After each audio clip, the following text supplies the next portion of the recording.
Hello, I'm Mercedes Stevenson, and this is the West Block, politics, perspectives, and players. Recent polls show that the election campaign is still a very tight race, and the battle in Quebec, the Greater Toronto Area, and the lower mainland of BC continues.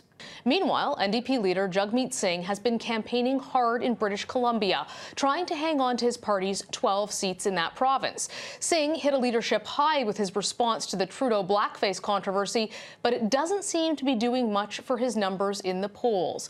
Late last week, I caught up with Mr. Singh on Vancouver Island to discuss the fallout of those images and his pitch to be the next Prime Minister of Canada. Here's that conversation.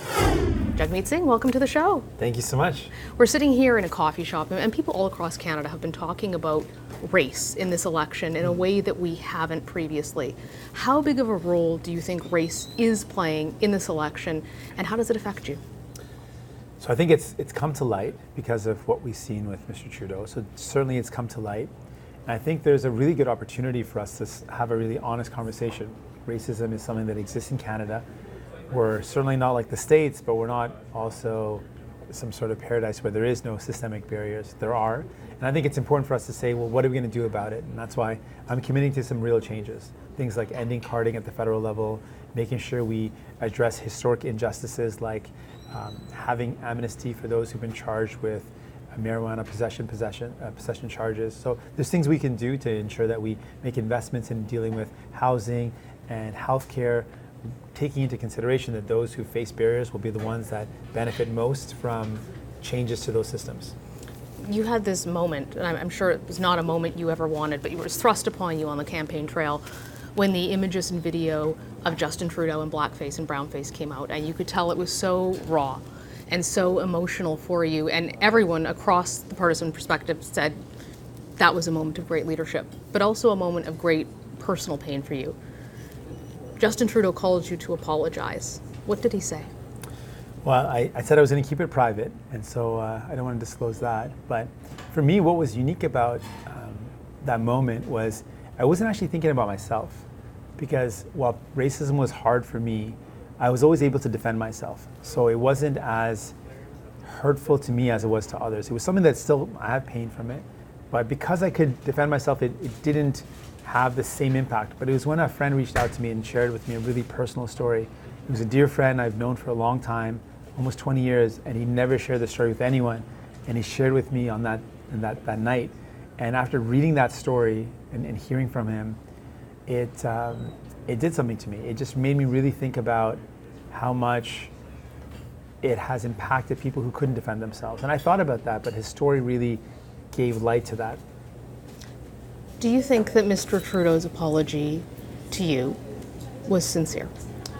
I don't think the apology to me matters in the sense of it's about what Canadians are going to decide and how they were hurt by it. I appreciate the gesture, and I said very clearly I didn't want to be a part of a checklist that he'd completed certain steps, and so I didn't want to be a part of that. I really believe that to really remedy the pain, we need to see some commitments to policies, like addressing the fact that Black, Indigenous, and people of color are overrepresented in the criminal justice system, or finding ways to really get at the root causes that create unequal hiring. So those are things, those commitments I think would be a real way to remedy the pain of what a lot of people felt after reliving a lived experience of being made fun of, maybe physically being hurt, feeling violence or insults. Those painful moments that came back when seeing those images, I think that's the only way really is to address the people that were hurt. Does the fact that he hasn't fully disclosed what he was doing in that blackface video impact on how sincerely you view the apology? I think the not being open about what happened is just creating more questions. And I think it's fair that Canadians are asking these questions. I've got a lot of people asking me, who is the real Mr. Trudeau, or raising this question. They saw one apology that had a certain tone, and then a second apology that had a very different tone, and then not really disclosing all the details about why it happened and when it happened, what was the purpose. All these things kind of help show a pattern of behavior of a very different Mr. Trudeau in public and a very different Mr. Trudeau in private. And in private, it seems to make light of people's challenges, make decisions that help those at the very top. And in public, he seems to talk a certain nice talk about pretty words and maybe empty promises. What was his tone like when he spoke to you? So with respect to the conversation, I appreciate you're pushing on it, but I said I would keep it private because I didn't want that conversation or anything about it to be used by Mr. Trudeau or the Liberal Party as a part of their kind of checklist of steps. So I didn't want to disclose anything on that. You are the only racialized party leader in Canada. You wear a turban. You're also campaigning in Quebec. Bill 21 there, obviously very, very controversial, and you couldn't do your job in Quebec. Why won't you commit to fighting that bill if you become Prime Minister? There's a couple of things. First off, there's a court challenge that's going on, and I think that court challenge is very important, and I support it, and it's something that should not be interfered with. And I don't want to jeopardize that court case in any way with any sort of comments that I might make about that court case. I do recognize there's jurisdiction, but that court case is challenging the fact that there's a very discriminatory law. What I'm doing is focusing in on, one, being in Quebec and saying, hey, I'm someone that wears a beard and turban, that believes firmly in the rights of women, the rights of women to have access to abortions, the right to choose, that believes in same-sex marriage, that believes in the importance of fighting the climate crisis and investing in lowering the cost of living, so fighting big telecoms companies and making sure our healthcare is there for us when we need it. It's a way of showing people in Quebec, hey, we can build a better world when we work together, not by dividing and separating people. But then why not say categorically, I will fight to have that bill struck down? Well, I'm fighting to win over the hearts and minds of people that supported a bill that I think is very divisive and very hurtful. And I don't want to jeopardize the court challenge that's going on right now. I've had a lot of legal training in the past, and I know it's important to keep that separate. So while that court case is being challenged, it's important that I don't interfere. What do you say to people like Tom Mulcair, former NDP leader, who've implied that you don't have the courage to do it, or that it's about seats? I've got the courage. I've taken on big challenges in my life, and I've never backed down. And I'm not afraid to fight when it comes to people's rights. I'm willing to fight the biggest and most powerful corporations in Canada, big pharma and big insurance, by saying we've got to put in place a pharmacare plan. I can absolutely fight whenever people need me to. But I also know when it's important not to make it about me, but there's a court challenge that's very important, that's very powerful, and it's people saying that this bill is wrong, and there are laws that protect against discrimination, and I want to see that process go ahead without any interference from me. You're also not a fan of big oil, along with big pharma and some other big things. Trans Mountain Pipeline, obviously very controversial here in BC. You've said that you don't support it. That's correct. Would you support the building of any pipeline that would carry oil in Canada? So I've got 3 criteria to answer the question, because I don't know about the project. It's hypothetical, but I can tell you concretely what my criteria would be for a project to receive approval with the new Democratic government. One, it would have to fit within the environmental regulations, protection of the environment, and also our plans to reduce emissions. So if that was satisfied, the second, very important criteria is that it has to create jobs for Canadians and be something that's not resource extraction and a rip and ship type of project, one that creates value-added jobs. And finally, and most importantly, it had to be a bill that has the acceptance of the community, and whether that is because of Indigenous community rights or because of local communities, it has to be something that is in line with the vision of a community that's being impacted. What do you say to taxpayers, though, who say we've spent $4.5 billion on this pipeline? There are tens of thousands of jobs in Alberta on the line. How do you explain that to those people, that you simply cancel that pipeline? Well, I look at the reality that people in the resource sectors are facing. I've met hardworking people that no matter how hard they work, whether we're talking now or in the past 20, 30 years, they've worked really hard, and through no fault of their own, they go through busts and booms. And that's the reality of an economy based on one commodity. It is not predictable, it's not sustainable, and it's really unfair to workers. I want to say to those workers, I know there's better ways for us to make investments that will create a more stable workforce and a more stable economy that creates jobs that are long-lasting. And that's where I would invest money, into the energy of the future, clean, renewable energy, into jobs that are long-lasting and sustainable, retrofitting all buildings and homes, looking at ways to create a sustainable job force or job market where people aren't subject to the busts and booms of volatility globally. But for the foreseeable future, oil will still be extracted, and there are still people who have jobs in that sector. Where do you transition them to in the meantime if you kill the pipelines? Well, this particular project is one where it's not a value-added type of project. It's not one where we're creating value-added refining jobs in Canada. It's one where we're just extracting a raw resource and shipping it out. And it's uncertain in terms of what markets are available for this diluted bitumen, which is a very difficult product to refine. I know that there's massive investment we can make in building infrastructure, putting the skill sets of those who are in construction, those who are in skilled trades to work to retrofit commercial buildings. There's so many buildings across this country that need to be retrofitted. That's thousands and thousands of jobs. Our plan to tackle the climate crisis is one that will create 300,000 quality jobs at a minimum. So there's so many opportunities to use the talents and skills of those workers in resource sectors in jobs that will be more long-lasting. I have two back-to-back very quick yes/no questions for you. Would you give Indigenous people a veto over national energy projects? I would respect them and give them dignity. Is that a veto? That would be a collaborative approach. But is it a veto? You know, it's more working with communities to make sure that they get things done in a way that respects their authority and their autonomy. It would be in line with prior and informed consent, so that's what I would do, absolutely. Is there a point where, as Prime Minister, you would determine a project to be in the national interest and run it through despite Indigenous refusal to allow it to go across their land? I wouldn't contravene that principle, that free, prior, and informed consent. For me, that's a guiding light and a guiding principle. So I'd make sure it's in line with that. And if it's not in line with that, then no, I wouldn't go ahead. What about provinces? Because you want to give them quite a bit of latitude, and that Yes. fits with the Federation. But at some point there as well, is it the job of the Prime Minister to say, look, this is in the national interest and the project is going ahead? It is important for us to recognize there are powers that we have at the Federation level, and those powers remain, and I don't want to change those powers that are constitutional. But I do know if we want to move ahead with projects, the track record of the past has shown that if there's not communities on side, if they're strongly opposed, if Indigenous rights aren't respected, projects don't succeed. And we've seen them fail in the past. And I know from my experience working with and speaking with people who are investors and people who are in the business world that you need predictability. And if there's a process that's in place that is not predictable, it's going to be delayed but because of court challenges, it's just simply not a good way to go ahead. So what I'm proposing is a different way to go ahead, where we find ways to ensure that there's incentives, supports in place, there's ways to ensure that we've got buy-in from local communities before we move ahead with a project. I believe that's the only way to successfully complete any project. We've talked a lot about the environment, and you have some pretty big climate goals, and we know that this is top of mind for a lot of Canadians. One of the goals that you've talked about is meeting the IPCC goals within 11 years, by 2030. That would take some pretty drastic change. What does that change look like?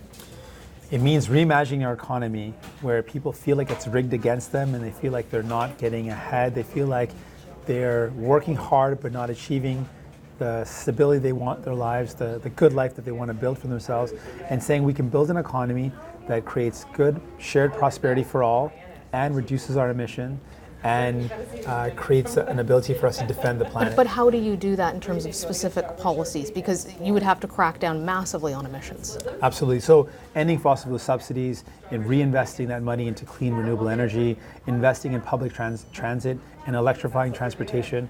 The three biggest sources of greenhouse gas emissions are transportation, buildings, and energy production. On each of those fronts, massive investments for us to go to zero emissions, for us to reduce our emissions, and each of those is very achievable. But have you added up the actual numbers on that and seen if they get you to the goals? Because we haven't seen the math on it. We've seen the talk about policies, but not an actual breakdown of numbers. So our numbers get us almost all the way there. We've got a plan for massive transit investment, electrification of transportation, ending fossil fuel subsidies, investing in clean energy, retrofitting all homes. All these measures get us very close, and as we develop more new technology and implement those technologies, we can get all the way there and beyond that. You've made some other pretty big promises that are very attractive to a lot of people, but potentially very expensive. National pharmacare to be implemented very, very quickly. National dental care, support for people who are struggling to pay their rent. How many $billion in new spending are we looking at? Well, each of those promises, if you can put them up against last year's spending alone, they're less. For example, our pharmacare plan. Our pharmacare plan is a $10 billion investment, and it's something that's going to save us money in the long run. And it's going to be something where we use the buying power of all of Canada to deliver the care that people need. We're the only country in the world that doesn't do it. People are struggling. We can do that for $10 billion. Our investments to help people out who are struggling because they can't afford a home and they can't afford rent. as $1.8 billion, and that's going to help out 500,000 families. Our dental care program is about $856 million, less than $1 billion. That's going to give 4.3 million Canadians coverage. If you put that up against last year's choices alone, the Trudeau government spent $14 billion on a fall economic statement to give the wealthiest corporations the ability to buy corporate jets and limousines. They spent $4.5 billion on a pipeline, and they waived or forgave $6 billion in corporate loans. 1 year alone of government spending from Mr. Trudeau to the wealthiest, most powerful corporations more than pays for our commitments. So you're saying you wouldn't have to raise taxes at all, and you wouldn't have to cut anything other than those corporate welfare programs? What we would do is we'd raise revenue and we would make better choices. So I just showed. How would you raise that revenue?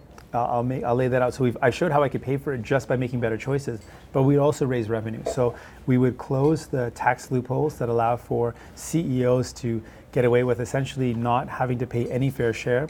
That CEO stock option loophole would result in close to $1 billion in revenue. We've talked about closing all the tax loopholes that allow for offshore tax havens to exist.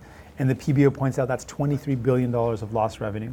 We would also ask the wealthiest in Canada to pay 1% on their fortunes of over 20 million. That plan alone wouldn't impact very many Canadians, less than 0.1%, but it would raise as much as $70 billion over a series of years, as the PBO points out. So these are massive investments. We'd ask the wealthiest to pay a little bit more, a little higher in corporate tax rates. All this would more than pay for our commitments. In the past, you've appeared at rallies and marches that supported Sikh independence. Some people are wondering, what would a relationship with India look like under Prime Minister Jagmeet Singh? Well, I believe we have to have good relationships with everyone in the world, and India is included. I believe in the right to self-determination, but I don't believe it's my position to weigh in on what the answer is. So I believe in anyone's right, whether it's in Scotland, whether it's in Spain, whether it's in any community that is making that decision. It's up to them to decide, but I support their right. Whether it's in Quebec, it's their right to decide. I'm going to work towards creating unity in Canada.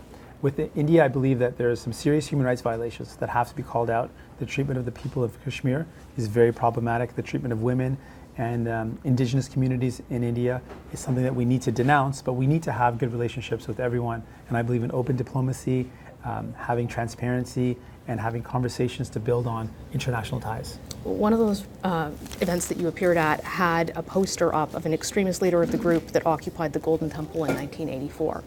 What do you say to people who say they're concerned that you may support extremism? I say I reject violence. Look at my life. I've been a lawyer, and I've been someone that's used the legal system to defend the rights of people, to defend the rights of those who don't have rights themselves. I've been an elected official who's used the democratic system as a way to organize, to fight against big corporations, against pharmaceutical companies, against insurance companies. And the places that I've gone are no different from the Prime Minister Harper, Prime Minister Trudeau. Those images are the exact same images that any Prime Minister has been with. So it's an unfair assessment. I would say look at my life and my commitments. I'm someone that's always confronted hate with love, and someone who believes very strongly in building a world where we come together and we unite, as opposed to working on or focusing on divisions. We focus on those things that unite us. Which brings me to my final question on your leadership, because you're asking for Canadians for their vote to make you the Prime Minister. You've struggled at times as a new leader in the NDP to raise money. Sometimes it seemed like you didn't really know your policy files. You didn't make it to New Brunswick, which created a backlash. Obviously, those are all learning experiences. But what do you say to people who say, you know, I don't know if he was ready to be the leader of the NDP. Is he ready to be the leader of the country? I'd say I'm open to always learning, and I will always try to improve. And I think that's something that people can see in me as someone who's always willing to improve, and I continue to do that. But mostly I think people have to ask themselves, who's in it for them? And really the question should be, if someone's fighting for you, will your life be better? Or if someone's fighting to make life easier for the wealthiest? You know, that's really the question. And in this election, it's clear to me that people are struggling and the economy is rigged and they're feeling like they're not getting ahead. And it's because governments in Ottawa have worked to maintain the wealth and power of those at the top, and that has hurt families, and families are paying the price. And I say to Canadians, if you want someone who's going to fight for you, not for the wealthiest, not for the people at the top, but for working class Canadians, for families that need help, I'm your man. I'm there for you. I'm going to fight for you. Mr. Singh, thank you for taking the time to join us on this very busy election day. Thank you very much. That's all the time we have for today. Thanks for watching. For the West Block, I'm Mercedes Stevenson.